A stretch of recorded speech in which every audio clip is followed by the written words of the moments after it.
Dear student, আশা করি তোমরা সবাই ভালো আছো। অন্বেষা একাডেমি ইউটিউব চ্যানেল থেকে আমি আশিস সবাইকে আন্তরিকভাবে শুভেচ্ছা ও অভিনন্দন জানিয়ে শুরু করছি আমাদের আজকের লেকচার। আমাদের আজকের লেকচার ষষ্ঠ শ্রেণী গণিত 2.1-এর অঙ্কগুলো আমরা করব। তো 2.1-এর আজকে আমাদের অঙ্ক হচ্ছে 15 এবং 16 নম্বর অঙ্ক। তো আমি প্রত্যেকটা ক্লাসে প্রশ্নগুলো লিখি, কিন্তু আজকে আমরা লিখি নাই। আমি বইয়ের প্রশ্নটা আগে তোমাদের বুঝাবো, তারপর অঙ্কটা করব। তাহলে দেখো, 15 নম্বর অঙ্ক আছে পায়েসে দুধ ও চিনির অনুপাত 7:2।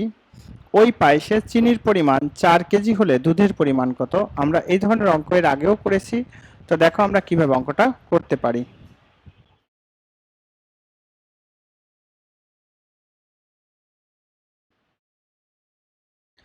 তাহলে লিখবা, দেওয়া আছে পায়েসে চিনির পরিমাণ চিনির পরিমাণ 4 কেজি 4 কেজি। তারপরে এবং দুধের পরিমাণ অনুপাত চিনির পরিমাণ সমান সমান 7:2। 7:2। তাহলে এখন আমরা এখান থেকে লিখতে পারি বা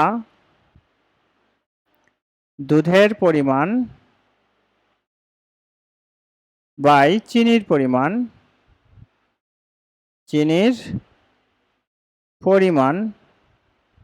সমান সমান 7/2। বা আমরা বের করব কি, আমাদের বের করতে বলছে পায়েসে দুধের পরিমাণ। তাহলে দুধের পরিমাণ গুণ 2, 7 গুণ চিনির পরিমাণ আর গুণন করেছি, এটা হচ্ছে আর গুণন। ব্র্যাকেটে সাইড নোটে লিখে দিলে ভালো হবে।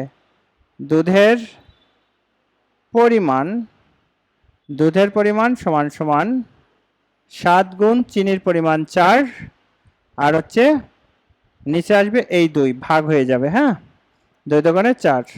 তাহলে সুতরাং দুধের পরিমাণ 14 কেজি।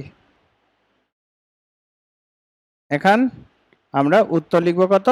উত্তর 14 কেজি। 14 কেজি।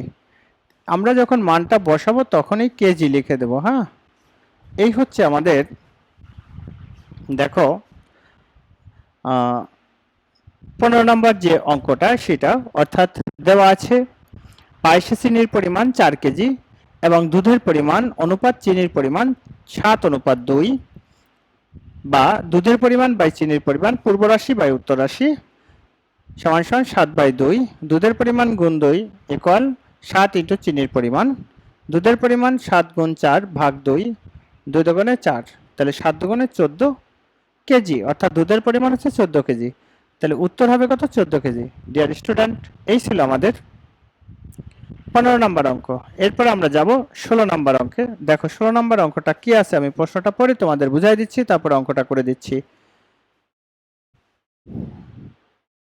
আছে কি কম্পিউটার দামের অনুপাত, দুইটি কম্পিউটারের দামের অনুপাত 5:6।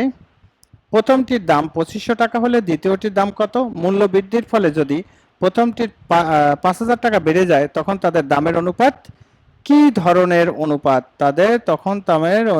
কি ধরনের অনুপাত, অর্থাৎ কোন অনুপাতটা হবে সেটা কিন্তু লিখে দিতে হবে। তাহলে দেখেন আমরা কি করব, প্রথমে এই একই নিয়মে অঙ্কটা হবে। আমরা এই একই নিয়মে অঙ্কটা করতে পারবো। তাহলে দেখো কিভাবে আমরা 16 নম্বর অঙ্কটা করব।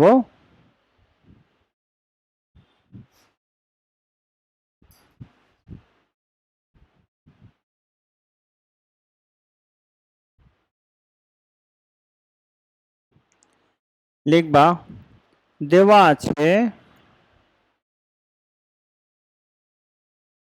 আছে প্রথম কম্পিউটারের দাম 2500 টাকা, সরি 25,000 টাকা। তারপরে দামের অনুপাত, তাদের দামের বা দামের অনুপাত লেখো, দামের অনুপাত, দামের অনুপাত 5:6। তাইলে এখন সুতরাং লেখো প্রথমটির দাম অনুপাত দ্বিতীয়টির দাম সমান সমান কত? 5:6। তাহলে বা প্রথমটির দাম ভাগ দ্বিতীয়টির দাম, দ্বিতীয়টির দাম সমান সমান 5/6। আমরা এখানে যেহেতু প্রথমটির দাম দেওয়া আছে, তাহলে প্রথমটির জায়গায় প্রথমটির দাম বসাও, আর হচ্ছে দ্বিতীয়টির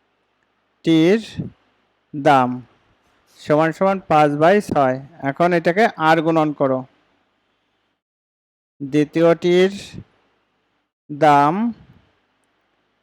গুণ 5, 6 গুণ 25,000। দ্বিতীয়টির দাম 6 গুণন 25,000 ভাগ 5, 5×5 = 25। তার মানে দ্বিতীয়টির দাম কত হবে? তাহলে লেখো দ্বিতীয়টির দাম 5×6 = 30। সুতরাং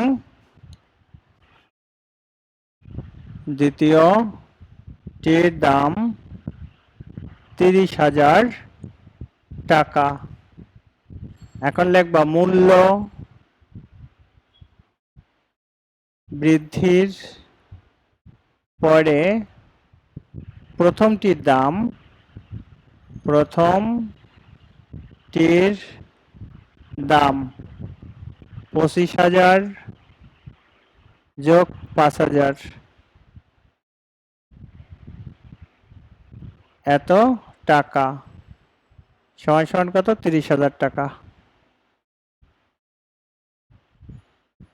তাদের দামের অনুপাত এখন লিখবা,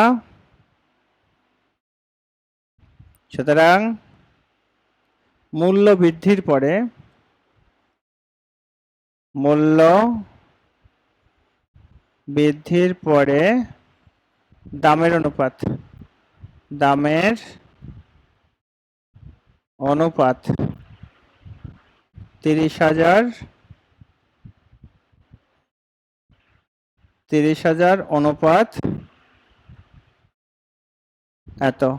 তাহলে এখন লিখবা 1:1 লিখবা 30,000 দ্বারা ভাগ করে, এত দ্বারা ভাগ করে। তাহলে লেখো 1:1। এটি একটি একক অনুপাত, একক অনুপাত, এটি একটি একক অনুপাত।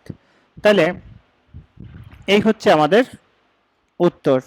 তাহলে আমাদের বলছে কি মূল্য বৃদ্ধির পরে তাদের অনুপাতটা কি এবং কোন ধরনের অনুপাত। তাহলে লিখবা মূল্য বৃদ্ধির পরে অনুপাত এত এবং এটি একটি একক অনুপাত, এটি একটি একক অনুপাত। তাহলে লেখেন উত্তর 1:1 এবং একক অনুপাত, একক অনুপাত। এই হচ্ছে আমাদের অঙ্ক। তো ডিয়ার স্টুডেন্ট, এই যে আমরা আজকে অনুশীলনী 2.1 অঙ্কগুলো শেষ করেছি, আমাদের আরও কিছু লেকচারে এখানের যে কাজের অঙ্কগুলো আছে সেগুলো করাবো, যাতে করে তোমাদের কোনো অঙ্ক চ্যাপ্টার থেকে বাদ না যায়। আর আমরা একটা নির্দিষ্ট ধারায় এই চ্যানেলে অঙ্কগুলো পাবলিশ করি। সেক্ষেত্রে তোমরা যদি আমাদের এই চ্যানেলটা ফলো করো তাহলে অবশ্যই তোমাদের অনেক মানে বড় একটা ব্যাকআপ টিচার হিসেবে কাজ করবে। যে অনেকে যদি আমাদের এই ক্লাসগুলো ফলো করো তাহলে দেখবা তোমরা সবগুলোই তোমাদের যে যে সমস্যা আছে সবগুলো সমস্যা সলভ করতে পারবা। তো ডিয়ার স্টুডেন্ট, যদি আমাদের এই ক্লাসগুলো ভালো লাগে তাহলে অবশ্যই আমাদের চ্যানেলটি সাবস্ক্রাইব করে সাথে থাকবা, লাইক কমেন্ট এবং শেয়ার করবা। অন্বেষা একাডেমি ইউটিউব চ্যানেল থেকে আমি আশিস আজকে বিদায় নিচ্ছি। দেখা হবে পরবর্তী কোনো একটা লেকচারে।